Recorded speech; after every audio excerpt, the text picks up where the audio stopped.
ਜੀ। ਅਗਲੀ ਖਬਰ ਹਰਜੋਤ ਸਿੰਘ ਜੀ ਟਾਹੋ ਤੋਂ ਆ ਰਹੀ ਆ, ਜਿੱਥੇ ਹੈਂਕ ਦਾ ਟੈਂਕ, ਇਹ ਇੱਕ ਭਾਲੂ ਦਾ ਨਾਂ ਜਿਹੜਾ ਰਿੱਛ ਦਾ ਨਾਂ ਜਿਹੜਾ ਉਹ ਰੱਖਿਆ ਗਿਆ ਆ।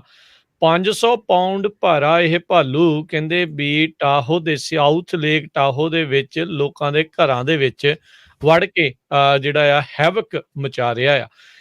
ਬਲੈਕ ਬੀਅਰ ਇਸ ਨੇ ਟਾਹੋ ਕੀਜ਼ ਦੀ ਜਿਹੜੀ ਕਮਿਊਨਿਟੀ ਆ ਉਹਨਾਂ ਨੂੰ ਪੈਰਾਂ ਤੇ ਕਰ ਦਿੱਤਾ ਆ, ਭਾਜਣਾ ਜਿਹੜੀਆਂ ਉਹ ਪਾਈਆਂ ਆ। ਸੋ ਹੈਂਕ ਦਾ ਟੈਂਕ ਕਰਕੇ ਕਹਿੰਦੇ ਵੀ ਇਸ ਦਾ ਨਾਮ ਦੇ ਨਾਲ ਹੁਣ ਇਹ ਜਾਣਿਆ ਜਾ ਰਿਹਾ ਹੈ। ਕਹਿੰਦੇ ਵੀ ਇਸ ਭਾਲੂ ਨੇ ਕੈਟਲੀਨਾ ਡਰਾਈਵ ਦੇ ਵਿੱਚ ਟਾਹੋ ਕੀਜ਼ ਨੇਬਰਹੁੱਡ ਦੇ ਵਿੱਚ ਇੱਕ ਘਰ ਦੇ ਵਿੱਚ ਐਂਟਰੀ ਜਿਹੜੀ ਉਹ ਕੀਤੀ ਆ, ਤੇ ਹੁਣ ਕਹਿੰਦੇ ਵੀ ਉਸ ਤੋਂ ਬਾਅਦ ਦੇ ਵਿੱਚ ਇੱਕ ਹੋਰ ਘਰ ਦੇ ਵਿੱਚ ਉਸਨੇ ਜਾ ਕੇ ਤੋੜ ਭੰਨ ਜਿਹੜੀ ਉਹ ਕੀਤੀ ਆ। ਹੁਣ ਖਾਣ ਨੂੰ ਮਿਲਿਆ ਕਿ ਨਹੀਂ ਮਿਲਿਆ ਇਹ ਤਾਂ ਬਾਅਦ ਦੀਆਂ ਗੱਲਾਂ ਆ, ਪਰ ਜੇ ਤੁਸੀਂ ਤਸਵੀਰ ਜਿਹੜੀ ਹਰਜੋਤ ਸਿੰਘ ਜੀ ਉਸਦੀ ਦੇਖੋ ਤਾਂ 500 ਪਾਉਂਡ ਕਹਿਣਾ ਹੀ ਹੁੰਦਾ ਹੈ। 500 ਪਾਉਂਡ ਬਹੁਤ ਭਾਰਾ ਤੇ ਬਹੁਤ ਤਗੜਾ ਜਿਹੜਾ ਇਹ ਰਿੱਛ ਹੈ ਇਸ ਟਾਈਮ ਲੋਕਾਂ ਦੇ ਘਰਾਂ 'ਚ ਆ ਕੇ ਪੂਰੀ ਤਰ੍ਹਾਂ ਜਿਹੜਾ ਆ ਉਹ ਉਹਨਾਂ ਨੂੰ ਡਰਾ ਰਿਹਾ ਹੈਗਾ ਆ। ਅਧਿਕਾਰੀ ਜਿਹੜਾ ਆ ਉਹ ਕਹਿ ਰਹੇ ਨੇ department of fish and wildlife ਦੇ, ਕਹਿੰਦੇ ਵੀ ਸ਼ਾਇਦ ਇਸ ਨੂੰ ਬਾਅਦ ਦੇ ਵਿੱਚ ਯੂਥੇਨਾਈਜ਼ ਹੀ ਕਰਨਾ ਪਊਗਾ ਜਾਂ ਸ਼ਾਇਦ ਮਾਰਨਾ ਹੀ ਜਿਹੜਾ ਉਹ ਪਵੇ। ਕਹਿੰਦੇ ਵੀ ਪਾਸਟ ਬਿਹੇਵੀਅਰ ਤੇ ਲੋਕਾਂ ਦੇ ਫੂਡ ਦੇ ਉੱਤੇ ਦੀ ਡਿਪੈਂਡੈਂਸ ਇੰਨੀ ਕੁ ਜ਼ਿਆਦਾ ਜਿਹੜੀ ਉਹ ਵੱਧ ਚੁੱਕੀ ਆ ਵੀ ਇਸ ਨੂੰ ਕਿਸੇ ਹੋਰ ਥਾਂ ਦੇ ਉੱਤੇ ਵੀ ਕਹਿੰਦੇ ਵੀ ਜੇ ਛੱਡ ਕੇ ਆਉਂਗੇ ਤਾਂ ਇਹ ਮੁੜ ਕੇ ਦੁਬਾਰਾ ਵਾਪਸ ਲੋਕਾਂ ਦੇ ਨਜ਼ਦੀਕ ਉਹਨਾਂ ਦੇ ਖਾਣੇ ਦੇ ਵਿੱਚ ਨੂੰ ਹੀ ਜਿਹੜਾ ਉਹ ਆਉਂਦਾ ਹੈਗਾ ਆ। ਸੋ ਭਾਈ ਲੇਕ ਟਾਹੋ ਵਾਲੇ ਸਾਵਧਾਨ ਜਿਹੜਾ ਉਹ ਰਹੋ। ਜਿਹੜਾ ਹੈਂਕ ਦਾ ਟੈਂਕ ਆ ਉਹ ਇਸ ਟਾਈਮ ਖੁੱਲਾ ਘੁੰਮ ਫਿਰ ਰਿਹਾ ਆ, ਕਿਸੇ ਵੀ ਟਾਈਮ ਘਰਾਂ 'ਚ ਕਹਿੰਦੇ ਵੀ ਉਹ ਆ ਸਕਦਾ ਆ। ਜੀ, ਤੇ ਆਪਾਂ ਇਕੋਨਮੀ ਦੀ ਵੀ ਗੱਲ ਕਰਨੀ ਹੈਗੀ ਆ, ਸਟਾਕਸ ਦੀ।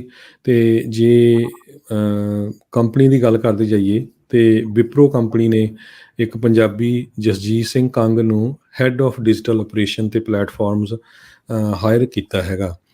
ਵਿਪਰੋ ਬਹੁਤ ਵੱਡੀ ਇੰਡੀਆ ਦੀ ਕੰਪਨੀ ਹੈਗੀ ਆ, ਆਪਾਂ ਸਾਰਿਆਂ ਨੂੰ ਪਤਾ ਹੈ। ਸੋ ਇਹ ਟੌਪ ਦੀ ਪੋਜੀਸ਼ਨ ਦੇ ਉੱਤੇ ਪਹਿਲੇ ਪੰਜਾਬੀ ਉਹਨਾਂ ਨੇ ਹਾਇਰ ਕੀਤੇ ਹੈਗੇ ਜੀ। ਤੇ ਇੱਕ ਜਿਹੜੀ ਹਰਜੋਤ ਸਿੰਘ ਜੀ ਜਿਹੜੀ ਆਪਾਂ ਦੱਸਦੇ ਜਾਈਏ, ਕਹਿੰਦੇ ਜਨਵਰੀ ਦੇ ਮੁਕਾਬਲੇ ਪਿਛਲੇ ਸਾਲ ਦੀ ਜਨਵਰੀ ਦੇ ਮੁਕਾਬਲੇ ਇਸ ਸਾਲ ਦੇ ਵਿੱਚ ਕਹਿੰਦੇ ਵੀ 15% ਘਰਾਂ ਦੀਆਂ ਕੀਮਤਾਂ ਵਧੀਆਂ ਆ। ਜੇ ਆਪਾਂ ਇਕੋਨਮੀ ਦੀ ਗੱਲ ਕਰਦੇ ਜਾਈਏ ਤਾਂ ਸੋ 15.4% ਜਿਹੜੀਆਂ ਆ ਇਹ ਕੀਮਤਾਂ ਦੇ ਵਿੱਚ ਵਾਧਾ ਹੋਇਆ ਆ ਪਿਛਲੇ ਸਾਲ ਦੇ ਮੁਕਾਬਲੇ। ਜਦ ਕਿ ਲੋਕ ਇਹ ਸ਼ਾਇਦ ਆਸ ਕਰ ਰਹੇ ਸੀ ਵੀ ਹੌਲੀ ਹੌਲੀ ਜਿਹੜੇ ਪ੍ਰਾਈਸ ਆ ਉਹ ਥੱਲੇ ਨੂੰ ਜਾਣਗੇ। ਡਿਊਰਿੰਗ ਕਰੋਨਾ ਵਾਇਰਸ ਕੋਵਿਡ-19 ਦੀ ਪੂਰੀ ਪੈਂਡੈਮਿਕ ਦੇ ਦੌਰਾਨ ਉਸਦੇ ਸ਼ੁਰੂ ਹੋਣ ਤੋਂ ਪਹਿਲਾਂ ਹੀ ਲੋਕ ਸੋਚ ਰਹੇ ਸੀਗੇ ਵੀ ਨਹੀਂ ਜੀ ਹੁਣ ਪ੍ਰੈਜ਼ੀਡੈਂਟ ਬਦਲ ਜਾਣਾ ਆ ਤੇ ਸ਼ਾਇਦ ਇਹ ਘਟ ਜਾਣਗੇ। ਇੱਦਾਂ ਦਾ ਕੁਛ ਨਹੀਂ ਹੋਇਆ। ਸਟਾਕਸ ਨੂੰ ਲੈ ਕੇ ਵੀ ਇਹੀ ਚੀਜ਼ ਆਪਾਂ ਦੇਖੀ। ਫਿਰ ਕਹਿੰਦੇ ਵੀ ਪੈਂਡੈਮਿਕ ਆ ਗਈ, ਇਹ ਘਟ ਜਾਣੇ ਆ, ਇਹ ਡਿੱਗ ਪੈਣੇ ਆ, ਇਹਦਾ ਬਚਣਾ ਕੱਖ ਨਹੀਂ। ਇੱਦਾਂ ਦਾ ਕੱਖ ਨਹੀਂ ਹੋਇਆ। ਤੇ ਹੁਣ ਤੁਸੀਂ ਦੇਖੋ ਵੀ ਪਿਛਲੇ 2-3 ਸਾਲਾਂ ਤੋਂ ਲਗਾਤਾਰ ਕੀਮਤਾਂ ਜਿਹੜੀਆਂ ਤੇਜ਼ੀ ਦੇ ਨਾਲ ਜਿਹੜੀਆਂ ਉਹ ਵੱਧ ਰਹੀਆਂ ਨੇ। ਸੋ ਇੰਟਰਸਟ ਰੇਟ ਪਿਛਲੇ 2-3 ਸਾਲ ਕਾਫੀ ਘੱਟ ਰਹੇ, ਉਸ ਦੇ ਬਾਵਜੂਦ ਵੀ ਜਿਹੜੇ ਉਹਦੇ ਕਰਕੇ ਕਹਿ ਸਕਦੇ ਹਾਂ ਵੀ ਜ਼ਿਆਦਾ ਕੀਮਤਾਂ ਜਿਹੜੀਆਂ ਹੌਲੀ ਹੌਲੀ ਵਧੀਆਂ।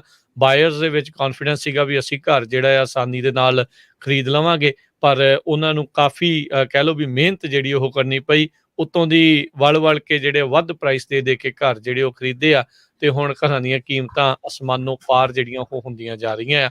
ਅਗਲੇ ਮਹੀਨੇ ਫੈਡ ਕਹਿੰਦੇ ਆ ਹਰਜੋਤ ਸਿੰਘ ਜੀ ਵੀ ਇੰਟਰਸਟ ਰੇਟ ਅਸੀਂ ਜਿਹੜਾ ਉਹ ਵਧਾ ਦੇਣਾ ਆ, ਪਰ ਇਹ ਦੇਖੋ ਉਸ ਦੇ ਨਾਲ ਕਿੰਨਾ